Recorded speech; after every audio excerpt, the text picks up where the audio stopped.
And so I'm going to move on now to target array CGH, also known as fish-on-chip DX at our lab.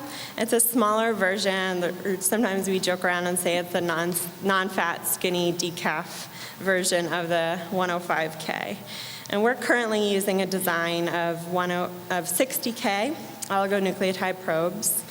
And target arrays are designed to only pick up known microdeletion or duplication syndromes. They will not identify variants of unknown significance.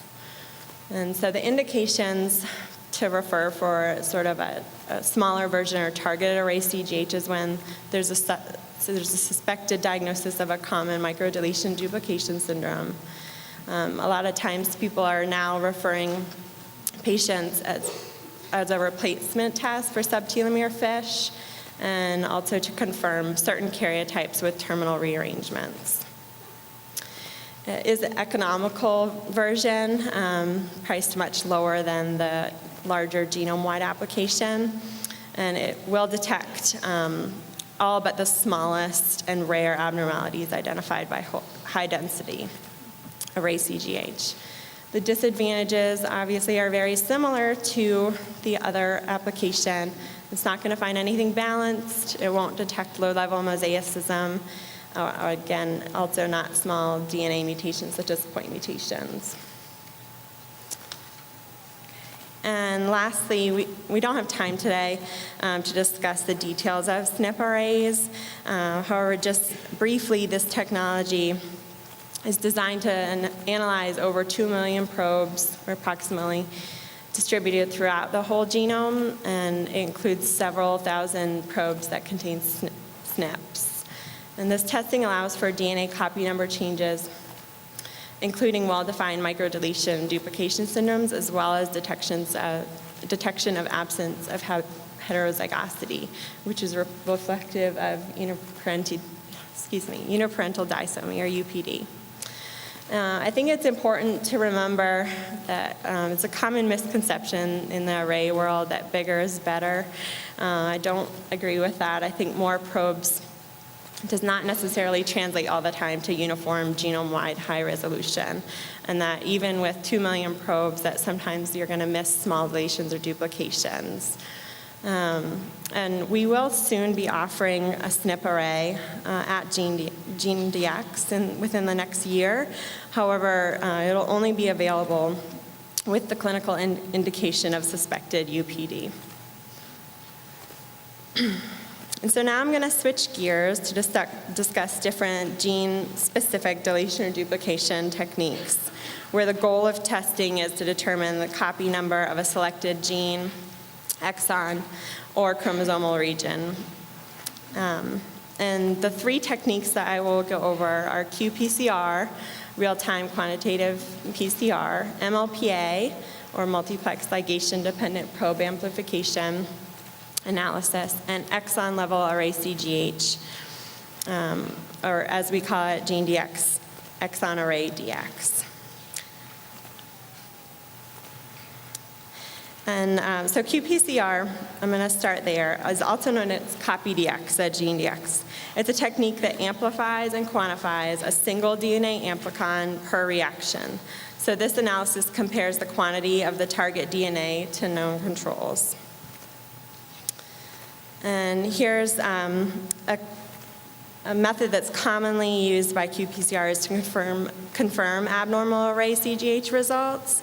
And on the top side, you can see that it's the case that we detected a small deletion of 3 oligo probes on our genome DX array within the patch gene for Gorlin syndrome. And in order to confirm that result, we designed qPCR probes within exon 15 of this gene and confirmed the deletion at the bottom. You can see patient 4 is our affected individual, and we are comparing it to normal female and male controls.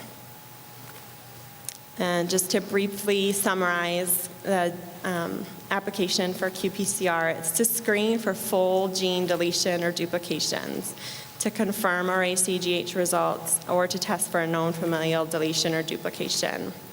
And the advantages of this technique can be used for any gene or genomic region. It involves designing custom probes for that particular region, and once those probes are designed, they can be used repeatedly for that region. However, the disadvantage is that you're only designing a few number of probes for that specific region, usually either 1, 2, or 3 probes within the targeted region. And it requires new probe design each time you're looking for a new region. It's also important to keep in mind that you're not going to ever determine the exact boundaries of a deletion or duplication using this technique. And so moving on, MLPA is the next gene-specific application I'll go over. It amplifies and quantifies up to 40 different DNA amplicons per reaction. And MLPA kits are commercially produced, and therefore they're pre-designed and they cannot be customized. However, most kits do typically have probes within most exons of a gene. And MLPA kits often are designed to include more than one gene within a related pathway. And the MLPA technique involves 5 steps, which I'm not going to go over each one today. They involve denaturation, hybridization, ligation, amplification, and quantification. And so here's an image of an MLPA result that we just recently ran, and you can clearly see the deletion of a single exon within the patch gene for Gorlin syndrome again.